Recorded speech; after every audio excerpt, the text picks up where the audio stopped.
Hey lovers, it's Meki from Match by Meki, and I am back with my recaps. We have The Bachelorette starting soon. There's a new show called The Big D.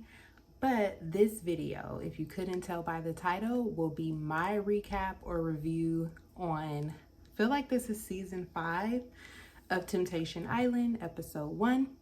So hold on tight, buckle up, strap in. This season looks like it's going to be very wild.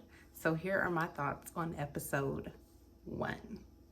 No stranger, it's been a minute since we last kicked it.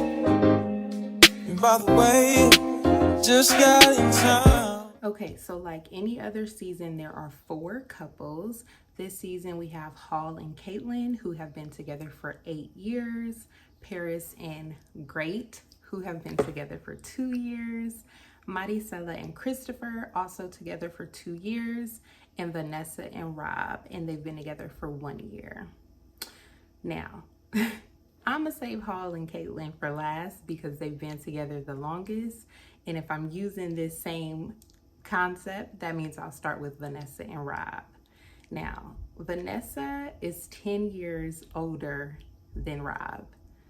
In the comments, let me know if you've ever dated or considered dating anyone 10 years older or 10 years younger than you. I think it could work if people are on the same maturity level, if it's even possible, which I do feel it could be. But in this case, I feel like it's not really working for them. It seems like she is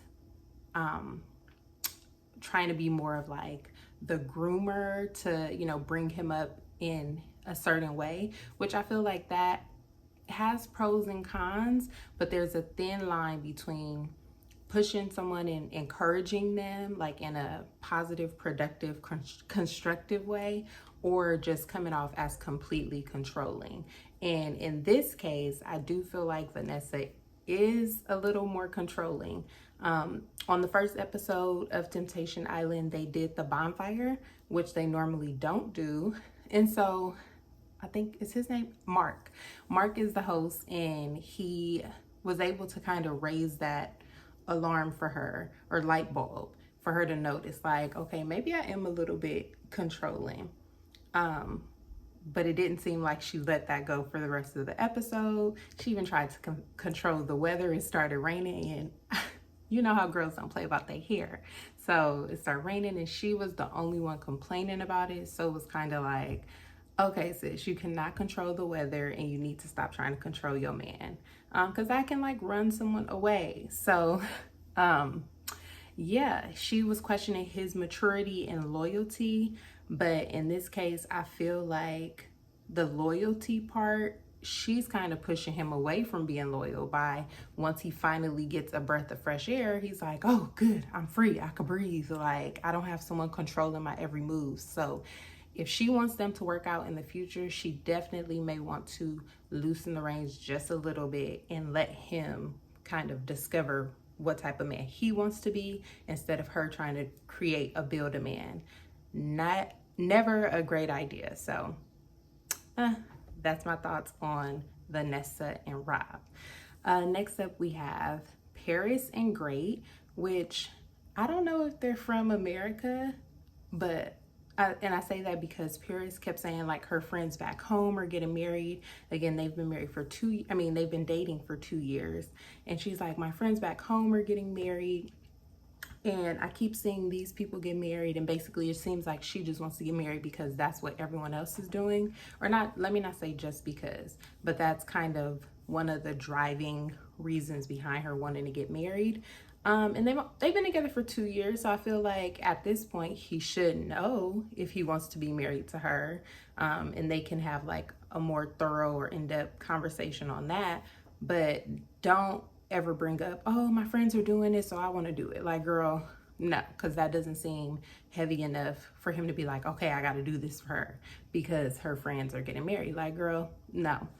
Another thing, everything she said about their relationship, he kind of was like, oh, I have something to say, like as in a way to kind of object.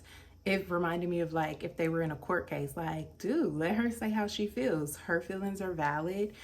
He did seem a little aggressive and she seemed a little more soft spoken.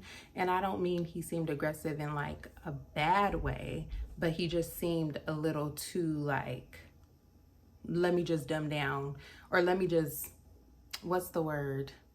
Decrease value or devalue her thoughts, and then mine are the thoughts that matter. And so I wasn't really feeling that.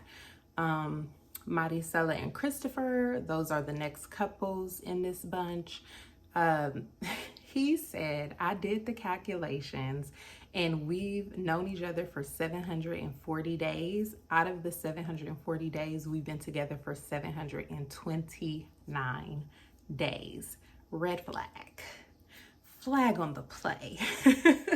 That is too much. Like, when can y'all breathe? When can y'all just go, like, guys weekend, girls weekend, go do your own thing?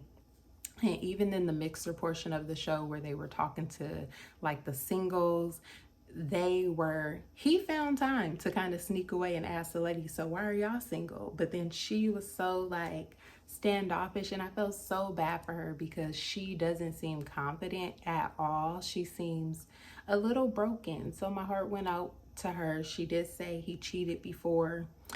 And I know cheating can definitely do some things to a woman's confidence. So I was just like, oh, like, I feel really bad for her. She was saying that they communicate differently, and, you know, their communication kind of leads to arguments. She also said they haven't been getting along for the past 2 months. So I'm like, girl, I don't think this is the place where y'all should have been joining if y'all haven't been getting along. Like, clearly temptation is going to take over on, if not both of y'all, at least one of y'all apart. So I personally would have sent her to therapy before I sent her to an island of temptation, and that kind of could help with her confidence and her discovering who she is before coming on here and seeing if, you know, trying to discover if her and her dude's relationship should work. So we will see how they go, but I don't know. Lastly, we have Paul and Caitlin, who have been together for 8 years. They said that, or he broke up with her, I think he said after the 2nd or 3rd year.